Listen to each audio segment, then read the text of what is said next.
Welcome into Triple Zeros. I'm your host, Josh Buckalter. First things first, please hit me up on Twitter at JoshGBuck.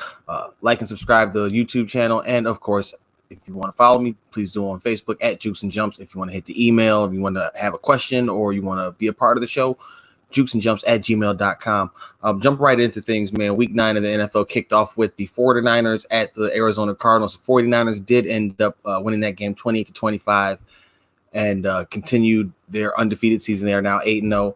The Cardinals fall to 3-4-1.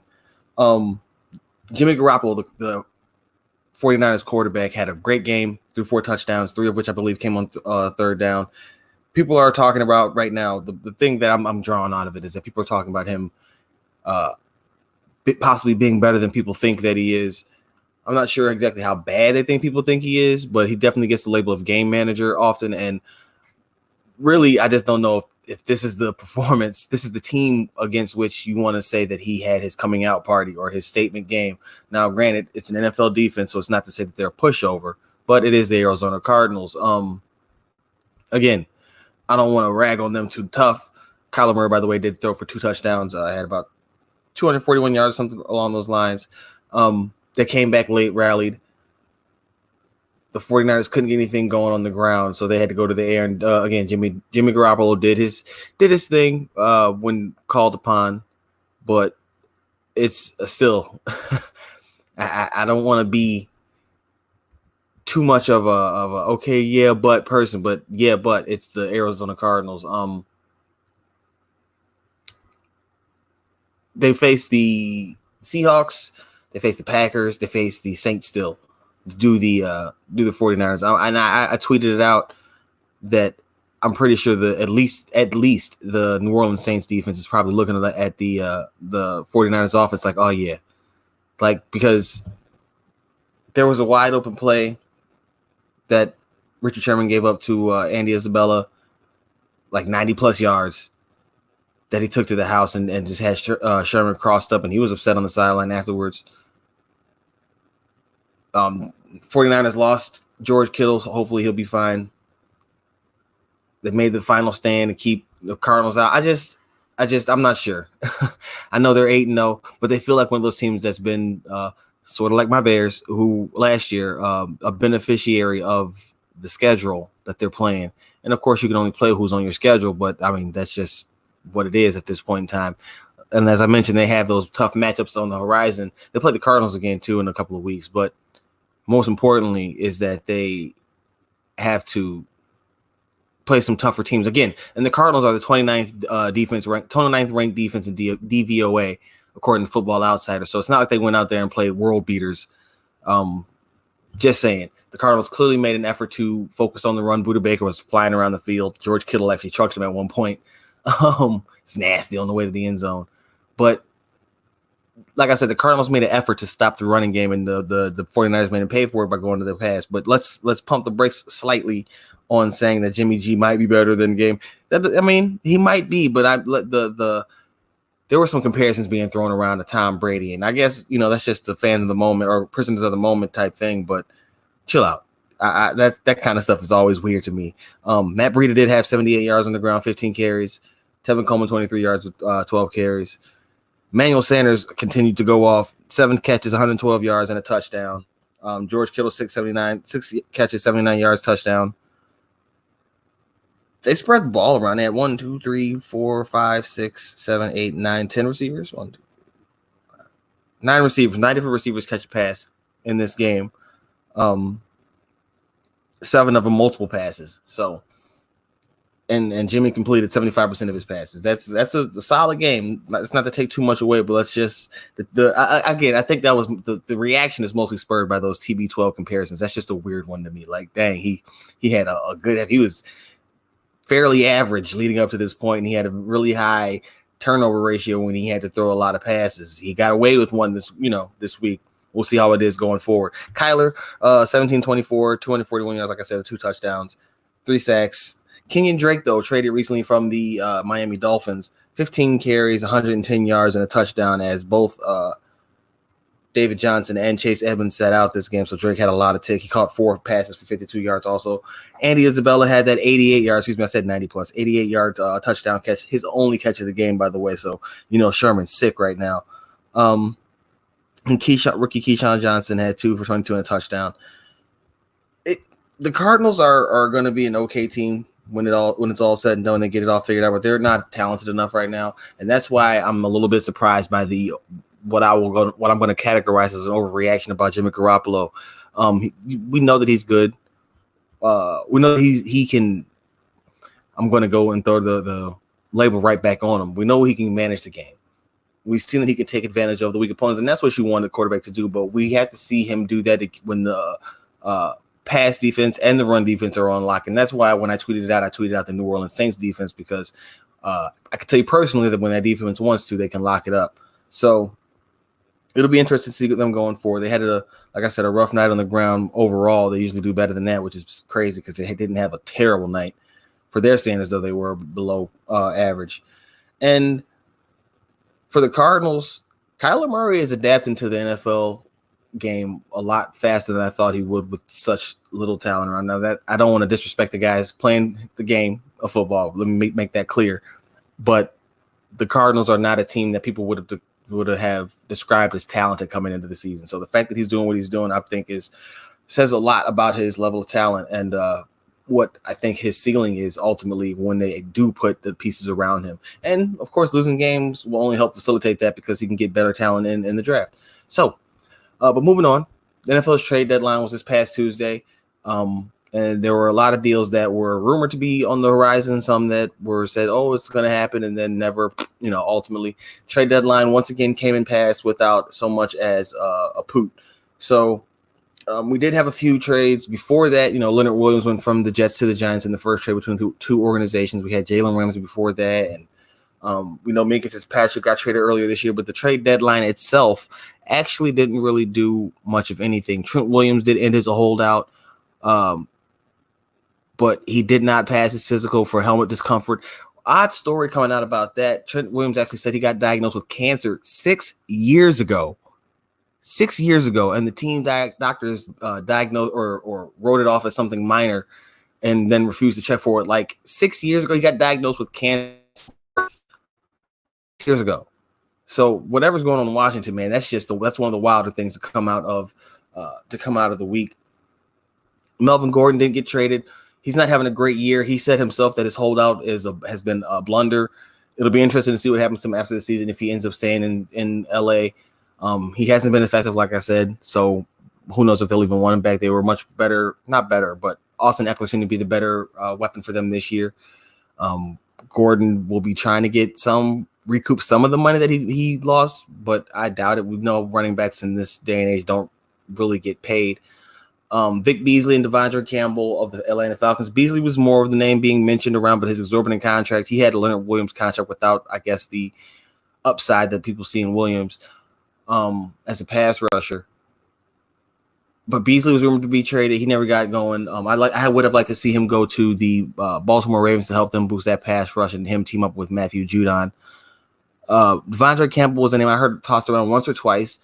Kind of surprised because he's rather young and he's a good linebacker, but the Falcons are in a bad way right now and need a lot of talent. They're going to be rebuilding this offseason, so it'll be interesting to see what they do in the offseason. But yeah, those were two names that I was looking for, especially Beasley.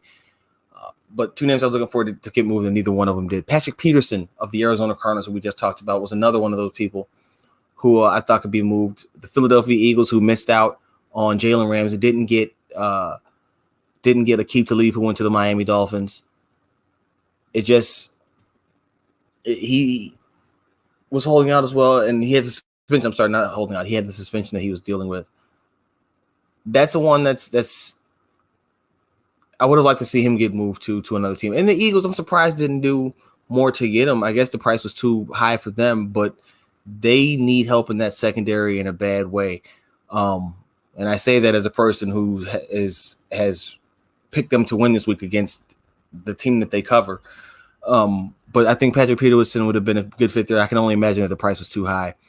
Two other names, Von Miller and Chris Harris. Miller was never really target to move. Chris Harris was, though, and there were rumors that he was on the phone with, or that he was waiting for it, the move to be finalized, or a move to be finalized, but then he was told that he's not. Now rumor has it that he and Elway will be talking extension at some point in time.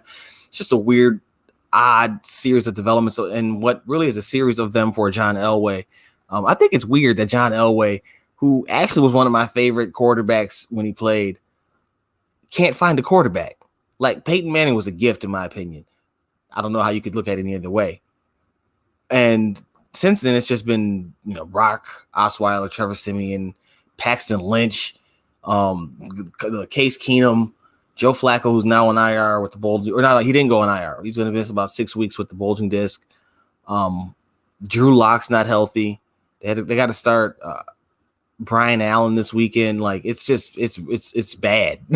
It's bad. It's really, really strange that somebody who, again, I feel like is was one of the best quarterbacks of all time, not able to fill that position. It's weird. It's just one of those odd things.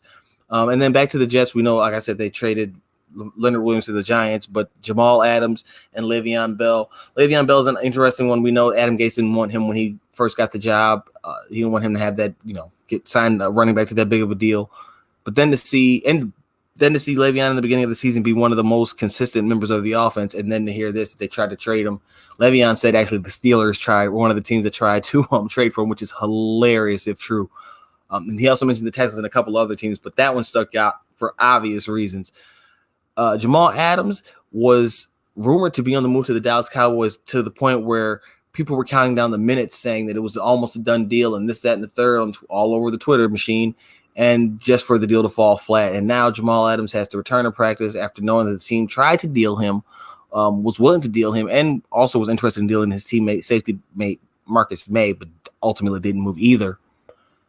Adams was offended by or hurt by it and said that he went back and they tried to talk to him, and he told the ownership, Adam Gase and the GM tried to talk to him, and he told them both, he wasn't ready to talk. It's just an interesting situation knowing that the team was trying to move you. They're all pro safety, and Le'Veon Bell too. How do you go back? I mean, they're professionals, so they will. It's just got to be awkward. Point of the story. Moving on to some other interesting news that happened. The Bengals benched the Red Rifle, Andy Dalton, on his birthday, though. Like, I get, Dalton, the season's been just trash. The Bengals are winless right now, and I get it, right? But they're benching him for Ryan Finley, and like, I'm not sure that really is what are you doing? If you're losing anyway, it's not to save him. You're not trying to preserve him. At 0-8, you're not helping yourself by putting this young guy out there with a beat up offensive line. AJ Green, I believe, is close to return. I don't think he's coming back. He's not back yet, or he's trying to make his return this Sunday. I just don't know what their goal is. First of all, let's forget football. Andy Dalton's been the quarterback for long enough that I think he deserves the courtesy to not get benched on his birthday. I don't know if that's like a shot or something, a parting blow, but with friends like them, who needs enemies? Because you put in 8 years of service for a city, 9 years. Well, I guess 8 because he didn't finish this year out, so 8.5. And you get benched on your birthday. That's rough. that's rough. It's not Trent Williams rough, clearly, but that's still a rough way to handle it. Is it really his fault? No. Yes.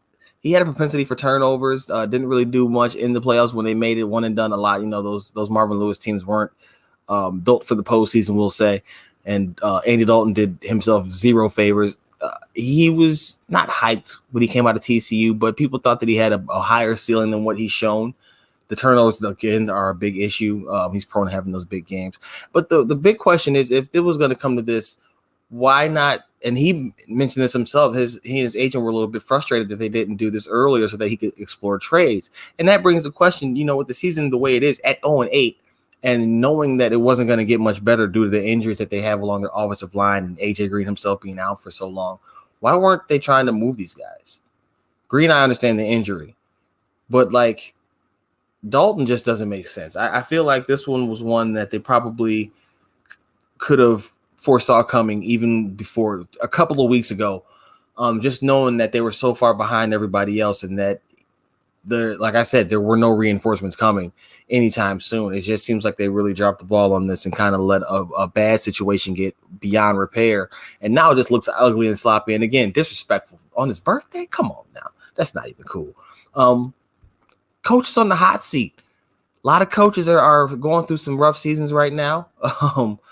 We're just going to go through a list of names real quick that I'm not, and these are going to stand out for obvious reasons. But we can go with Matt Patricia. He is third in the NFC North right now, but the Lions have not reached the playoffs under him, and they have not made the turnaround. Now, he'll probably get a couple more years because the ownership group there is a lot more patient than most would think.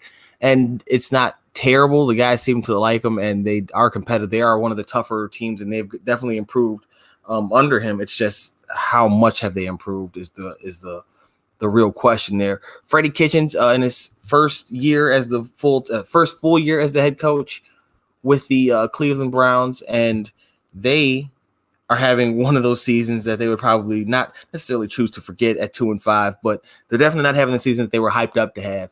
Coming in with all that talent on offense, Baker Mayfield throwing a Jarvis Landry and the Odell Beckham with Nick Chubb running the ball. But that offensive line is atrocious. The defense has been up and down, and Baker's not been good this year. And I saw somebody talking about, we'll have a story about Baker in a minute, but somebody was saying that people are forgetting that he threw the rookie touchdown record. And I often laugh because it's not to say that he's not good, but it's also to say that they didn't have film on him like that either last year. They had him from college, but, it's different when you get to the NFL. But more importantly, the question is Freddie Kitchens the head coach in over his head, and could this be his last one? Now, the big thing working in Kitchens' favor is that Baker Mayfield likes him. So as long as that stays the case, I don't know if Freddie will be gone after this year at least. Probably maybe after next year if they struggle again. But for now, I don't think Freddie's going anywhere. The next name that stuck out or that I think deserves some, I don't want to say consideration, but it's probably feeling the heat up under him. Pat Shurmur and the Giants. They have pretty much torn it down with the benching of Eli and just some of the plays that the team has. They are kind of going through the motions at times, and it's often talent. Who knows? He might stick around because the Giants too are a team that's very patient, and they again are rebuilding. They don't have all the time. They've had injuries galore as well. So who knows? But that's one that could be interesting. Brian Flores down with the Miami Dolphins. First year with them, but the teardowns, saw something similar with Steve Wilkes and the Arizona Cardinals. If they are bad enough, which they are terrible, it's a possibility that he could be one and done, and that would be a shame for obvious reasons. But that's one that I think is interesting. Jay Gruden in Washington, he's all but cooked, right? That I don't even think that's really it's just a formality at this point that Gruden will be out from the Redskins. That organization, it's bad. They're not. The Trent Williams cancer story is a new level of just gross negligence and really disrespect and for human life. Like if true, again, if these allegations are true, then I'm not sure how you or why you would want to lie about having cancer. That's bad. But back to Jay Gruden. Sorry, I digress. 35-49 and won in his 6 years as the Washington Redskins head coach. This will probably be his last hurrah because they're not doing anything right now. They clearly, apparently, he didn't want the quarterback that they took it, Dwayne Haskins. They're 1-7. He's probably going to be out. He'd probably be the safest bet right now. Jason Garrett is another one, though. With the Cowboys sitting at 4-3, though, he could save himself. It depends on if he has another collapse or who knows. Could he get fired if they make the playoffs but don't win? That's one to keep an eye on. And as they get ready to the Cowboys are getting ready to take on the Giants. Sorry, this week on Monday Night Football. The Clapper, as he's not so affectionately known. It'd be interesting to see what happens if they miss the playoffs or if they get there and they're one and done. going forward. Two interesting names and a pair of them. Real quick though, Dan Quinn and of the Atlanta Falcons and Anthony Lynn. Those are two teams. The Falcons, I've been talking about them every week. How they're just they've devolved into something that I can't even recognize from their Super Bowl run. It's bad. It's bad. Dan Quinn's probably gone. Their injuries have been plentiful, but I don't see any improvement in that team from that time, and it's been bad. Again, they tried to reinfuse some talent in the offensive line, but it hasn't worked. The offense hasn't worked. They can't stop anybody, which is odd because of Dan Quinn's background, but it's bad. Anthony Lynn, they just fired their offensive coordinator, Ken Wisenhunt. You know how that goes. It's only so many people you can fire before you're ultimately the guy. They're having a rough season as well. They just beat the Bears though, but they're 3-5. They take the Packers on and back home in LA. But you can only be he made the playoffs season before, so maybe Anthony Lynn is less likely. It's just those type of seasons are usually rough to overcome. Two pairs of interesting names. Bill O'Brien and Doug Marrone. Bill O'Brien is one interesting one because of the talent that he has, and he's operating as his own general manager right now. And you wonder if a new general manager comes in after the season, it would likely be because the Texans didn't win the Super Bowl, which I like the Texans, but I don't see them winning the Super Bowl. So they bring a new general manager in. They probably didn't make the Super Bowl.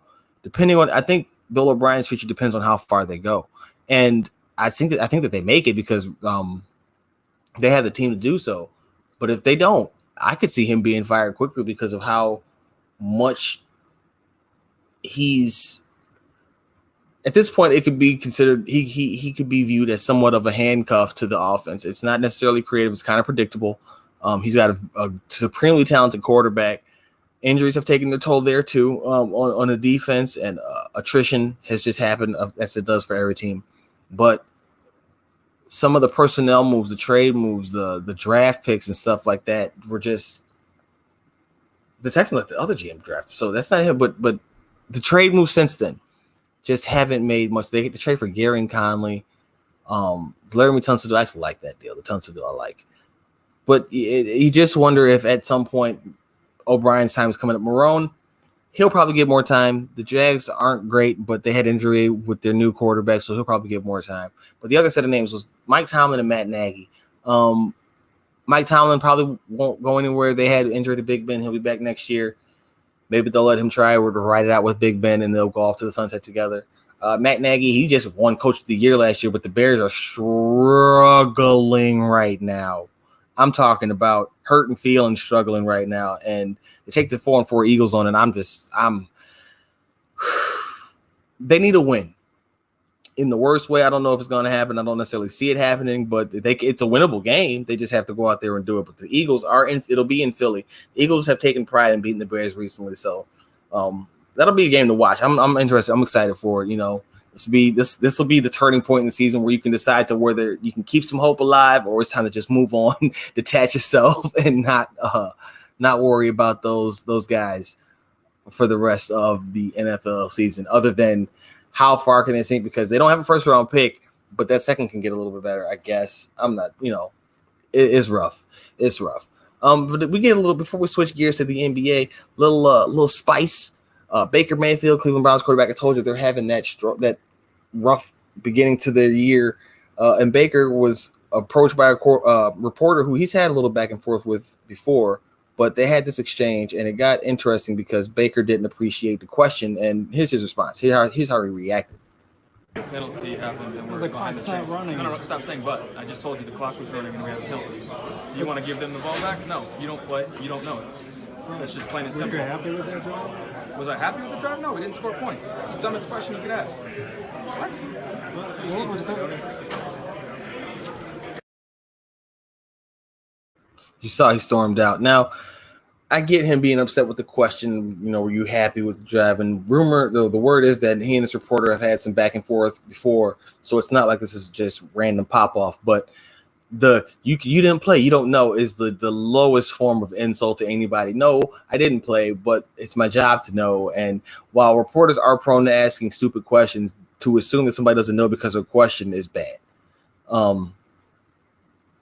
Now, again, they might have that history, but the you don't know, you don't play is just horrible. Now, I do, again, I get Baker snapping. He came back out and said, you know what?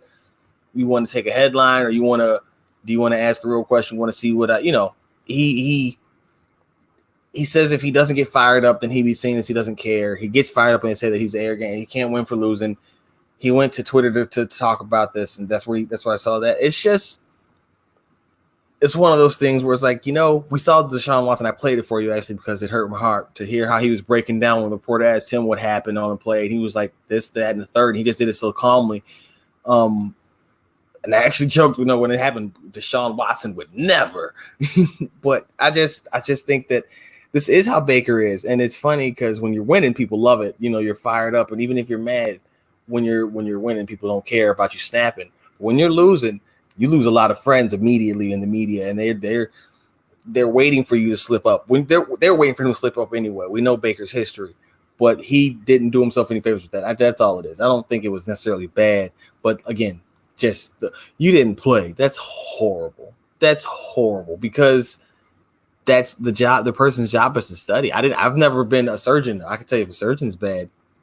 That's not hard. I don't know why that's so bothersome to people, but I feel like that's what happens when people get cornered and they don't know how to respond. Switching gears to the NBA, we got some bleak news, man. Steph Curry is expected to be out about 6 months with a broken left hand. He fell. They're playing against. Let's have a video of Steph falling right here. I'm not sure what Baines is supposed to do. Let's take another look at it. Yeah, but he took the charge. It was a delayed fall, and he fell on top of Curry as well. So. Oh, he came down on his elbow. That's why. Yeah, so you saw him fall, and he broke his hand. He's expected to trying to find out his exact time. I saw it earlier. I don't want to give out the wrong time here, but he's going to be out a while, and it's about to be for about 4 to 6 months. He fell from Aaron Mans. They were playing the Phoenix Suns, and I saw that somebody was joking.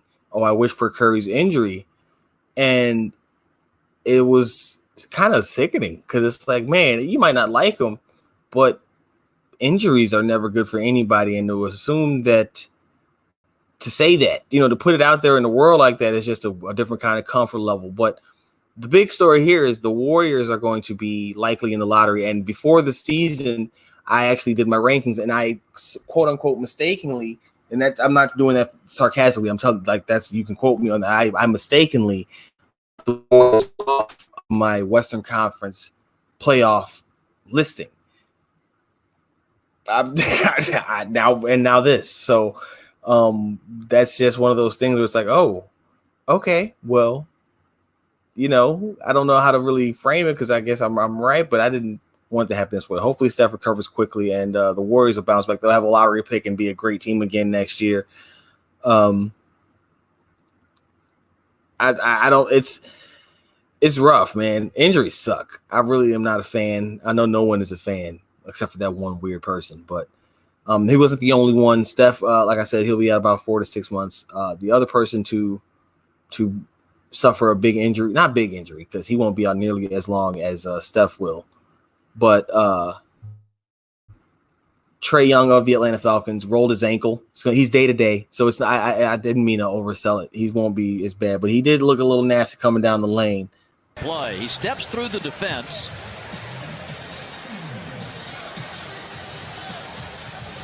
Oh, he just rolled that ankle. Big time.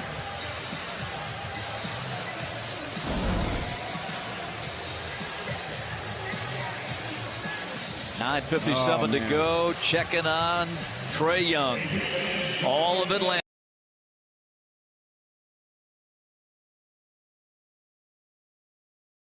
So that's a little nasty. Yeah, I'm sorry. 8 weeks. I keep saying months. 8 weeks. I apologize. That's I was out here being dramatic. Oh my gosh.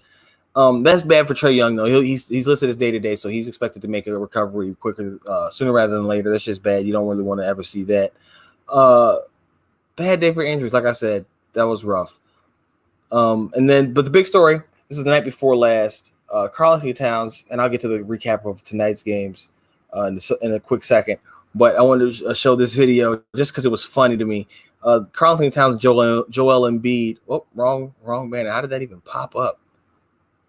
Anyway, KarlAnthony Towns and Joel Embiid get into a little kerfuffle. And yes, I call it kerfuffle just because I like the word kerfuffle. But these two towers going back and forth. Defense. See him right there. What is going on? And then Embiid came in a double team, and those two remain in the backcourt. This is what ensued. They're trying to pick up Joel.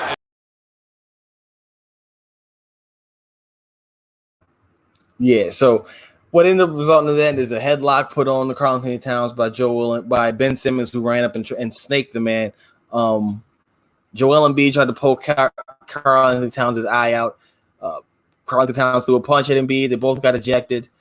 Embiid riled up the crowd and was talking mess. KarlAnthony Towns, I guess his mom flipped him off. I'm not sure what's going on, but they were on social media going back and forth, all types of names and stuff. And then you had Evan Turner come out and say, you guys should stop it. And Isaiah Thomas telling him to put the gloves on. And it's funny because, basketball fights are the most. It was funny.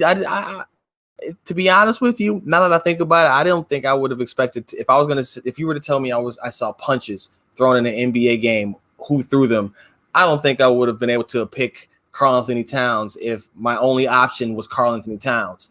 So that was one of those things. I was like, oh, okay, Cat, I see you. I hear you, big fella. Do what you got to do. Check out the back and forth on Instagram. It was entertaining. Kind of silly and childish from these two grown men, but it was still entertaining nonetheless. A quick recap of the games tonight, or that just passed tonight. I don't know why I changed that. Heat 106, Atlanta Hawks 97. Again, they were playing without Trey Young. Kendrick Nunn scored the most points to his first 5 games from an undrafted player tonight. When he completed that when he got 28 points on 10 and 15. He's been having a great start to the season. Just that's something that you love to see. Jimmy Butler came 5 points, 2 of 10, off night. He just had a baby. Congratulations to Jimmy Butler. He just had a baby girl. The Hawks are struggling. My boy Cam Reddish, man, I wanted the Bulls to pick him. He is not doing well, to put it nicely. Maybe a change of scenery could be in order. I'm not, Bulls could use some wing help. I got an article coming out on Pippen and Ethan talking about some of the risers and fallers, and the Bulls definitely could use some wing help. Reinforcements are coming, but again, I digress though. As we move on to the rest of the slate, the Nuggets fell to the New Orleans Pelicans 102-122. This game, Brandon Ingram had himself quite the showing. He, as I try to pull up my stats here, this phone is really trying to mess with me right now. He had 25 points, 7 of 12 shooting. Jahlil Okafor, 26, 8 of 13. Jahlil Okafor, like, really, bro? That's what's up. I'm glad to see it. I'm not mad at you. Drew Holiday, 19. Lonzo had 9 points, 8 assists. Fred Jackson, 21 on 8 of 10 off the bench. That's a big game for him. Jokic, 13, 5 of 6 from the field, 0-1 3, 6 rebounds, 6 assists, a steal. And then you had Jamal Murray with 14, 6-14 shooting, 1-4 from 3, 3 rebounds, 6 assists. He had 3 turnovers. He had a steal. The Nuggets are an interesting team. The Nuggets and the Jazz are both interesting cases to me. I say this all the time, and I'll tell anybody until I'm blue in the face. I think that these teams will finish atop the West. I'm talking 1 and 2 in the West, but I don't think they'll make it to the Western Conference Finals. And I know people will say, you're crazy. Why wouldn't they be able to make it? But when you get to the playoffs, star power matters, and I don't think that their stars, as good as they are as part of the sum or as some of their parts, I don't think that their stars are enough to elevate them to the levels that they need above those other talented teams, the Lakers, the Clippers, the Portland Trail Blazers, the Houston Rockets now, who have been rough, especially defensively. They let the Washington Wizards score a lot of points. They kind of have to shore that thing up. But, I just don't know if Denver has the star power to make it to the finals. That's just my opinion. And then last game of the night was the Spurs and the Clippers. Kawhi sat out a game And everybody was saying, oh, we set up for load management already, 5 games in. Well, he played the Spurs tonight, and he had 38 points. It took him 32 shots. However, he had 25 of his points in the second half as the Clippers, like I said, held off the Spurs. DeMar DeRozan poured in 29 for the Spurs. It's the early season still, so I'm not really looking into the records of any team and anything like that. Just seeing who's playing well and taking note of the scores and stuff. That's going to do it for this episode. A quick one, late episode. Had to get it done, Halloween and everything like that. But if you want to hit me, man, hit me at Josh G. Buck on Twitter, Jukes and Jumps on Facebook. Hit the email, jukesjumps@gmail.com if you have a question, if you want to join the show. Read my stuff. Last Word on Pro Football. Pippin Ain't Easy. Jukesandjumpers.wordpress.com. And, of course, you can find the podcast anywhere. Stitcher, Google Podcasts, Radio radio station, radio network, Pocket Cast, Rocket Cast. We're everywhere. Stitcher, Spotify. Until next time, you know what to do. JB signing out.